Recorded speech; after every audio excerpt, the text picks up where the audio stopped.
বড় আছে। এই শোনেন, আপনাদের সন্তানরা এই যে পাড়ে আসতেছে, যদি বাইচান্স একটা হোঁচট খেয়ে পড়ে যায়, এই যে ছেলেপেলা গুলো যদি বাইচান্স একটা হোঁচট খেয়ে পড়ে যায়,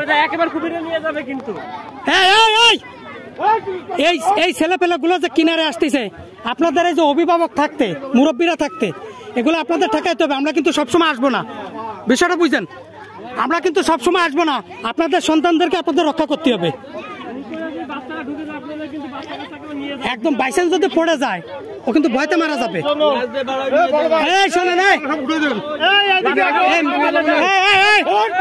এই মেম্বার সাহেব কি কয় শোনো,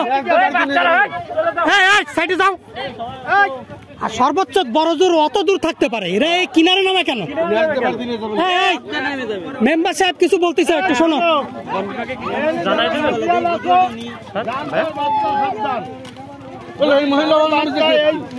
আপনি বাচ্চাটা নিয়ে ওইখানে নামিয়েছেন কেন?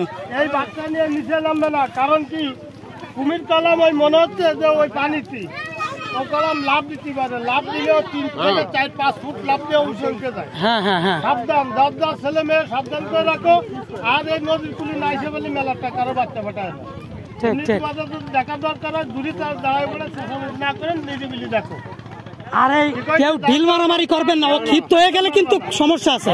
ঢিল মারামারি করবেন না। দেখা গেল একটা বাচ্চা পড়ে গেলে ও কামড় দেবে না, কিন্তু ওরা যদি ভয় দেওয়া হয়, ও কিন্তু আক্রমণাত্মক হয়ে যাবে। ঘা দিতে পারে, মানে ওই একটা কথা আছে, কেটে সবে ঘা দেয় না যদি গায়ে আঘাত না লাগে। ঠিক ঠিক ঠিক ঠিক। প্রাণী কলাম ওইরকমই, যখন আঘাত করবে তখনই এই জিনিসটাই ঘা দিতে পারে, এটা ধরে রাখতে হবে। এই জন্য যার ছেলে মেয়ে সাবধানে